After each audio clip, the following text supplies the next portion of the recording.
जय हिंद दोस्तों, कैसे हैं आप सभी लोग। मैं हूं आप सभी लोगों का दोस्त संचित। और दोस्तों, आज की इस वीडियो में हम लोग बात करने वाले हैं निफ्टी एंड बैंक निफ्टी में हमारा क्या व्यू रह सकता है फॉर द अपकमिंग वीक।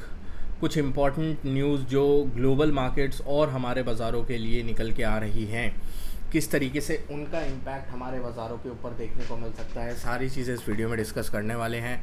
दोस्तों, वीडियो शुरू करने से पहले चैनल को सब्सक्राइब कीजिएगा, बेल आइकन को दबाइएगा और इस वीडियो का लाइक कीमत रखते हैं लगभग 1500 लाइक्स, जो कि आप पूरा कर ही देंगे। तो चलिए, अब ज़्यादा टाइम वेस्ट ना करते हुए वीडियो को शुरू करते हैं। देखिए, सबसे पहली चीज़ अगर मैं बात करता हूँ ग्लोबल मार्केट्स के बारे में, तो ग्लोबल मार्केट्स में फ्राइडे के सेशन में कमज़ोरी भरा सेशन रहा। 70-80 पॉइंट नीचे डाउ, जो कि ज़्यादा नहीं है, बट नैस्डैक 300 पॉइंट नीचे बंद हुआ, लगभग 1.25% के आसपास। यूरोप की अगर हम बात करते हैं तो आधा पौना % यूरोप नीचे था।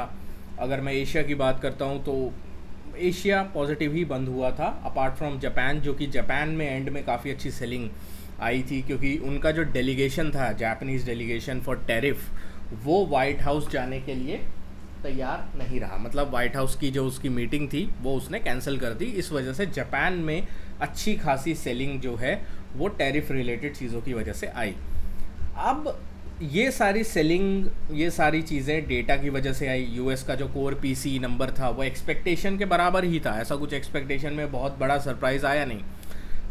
बिकॉज जो कोर पीसी नंबर होता है, जो फेड का इन्फ्लेशन डेटा होता है, वो जनरली पहले से ही स्टेबल ही आता है। अगर सीपीआई इन्फ्लेशन स्टेबल आता है तो अगले महीने का कोर पीसी नंबर देखना ज़्यादा इंपॉर्टेंट रहेगा रादर देन इस महीने का। तो ये सारी चीज़ें यूएस में बनी, बट यूएस में गिरावट क्यों हुई? There are 2-3 multiple reason. सबसे पहला, टेलीग्राम पे मैंने आपको अपडेट किया है इन सब चीज़ों के बारे में, इन न्यूज़ के बारे में। अगर आपने टेलीग्राम ग्रुप अभी तक ज्वाइन नहीं किया है, डिस्क्रिप्शन में लिंक है, आप ज्वाइन कर सकते हैं। यहाँ पे मैंने आपको अपडेट किया था कि यूएस के जो अपील्स कोर्ट है उसने जितने भी ट्रम्प टैरिफ हैं, most of the Trump tariff, उनको इलीगल ठहरा दिया है और ये बोला है कि प्रेसिडेंट ने अपनी अथॉरिटी को एक्सीड किया है। बट क्या टैरिफ बंद हो गए? नहीं।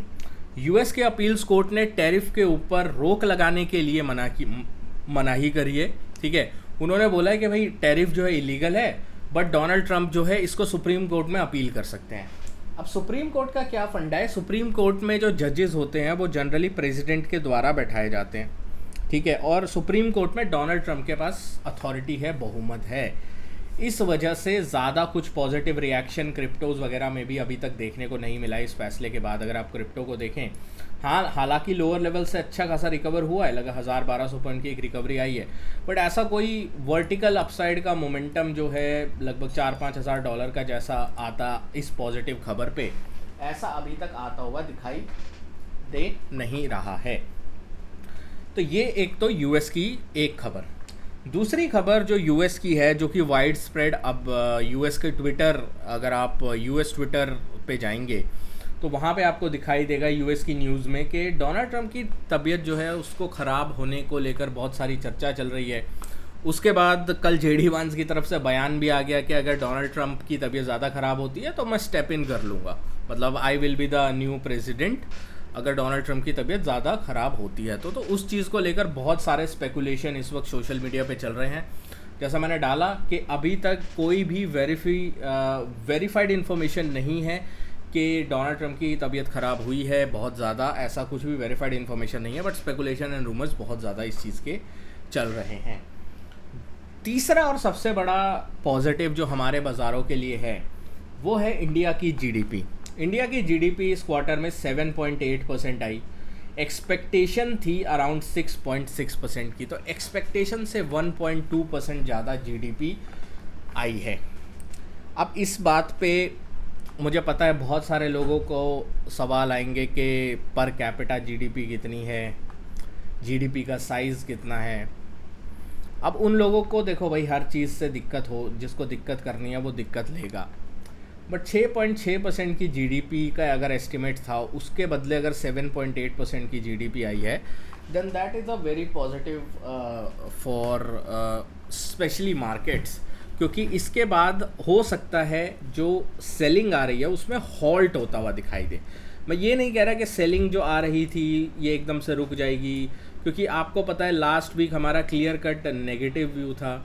लास्ट वीक हम लोग क्लियर कट जो है वो सेलिंग के ही फेवर में दिखाई दे रहे थे, बट ये डेटा की वजह से चीज़ें थोड़ी बदलती हुई डेफिनेटली दिखाई दे रही हैं।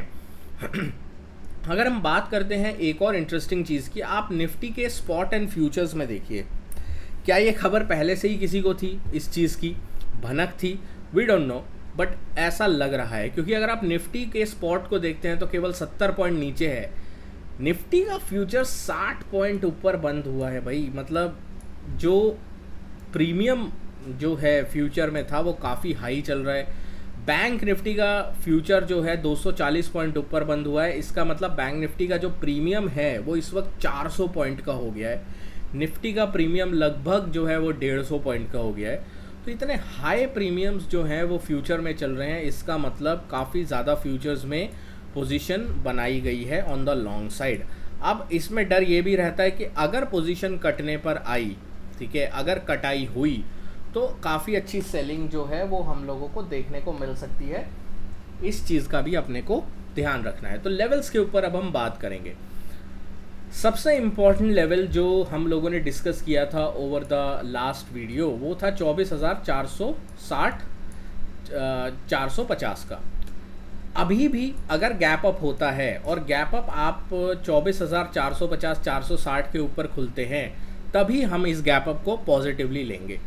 अदरवाइज़ ये gap up again selling opportunity की तरह रहेगा और वापस से बाज़ार जो है 24,390 380 की तरफ आ सकता है।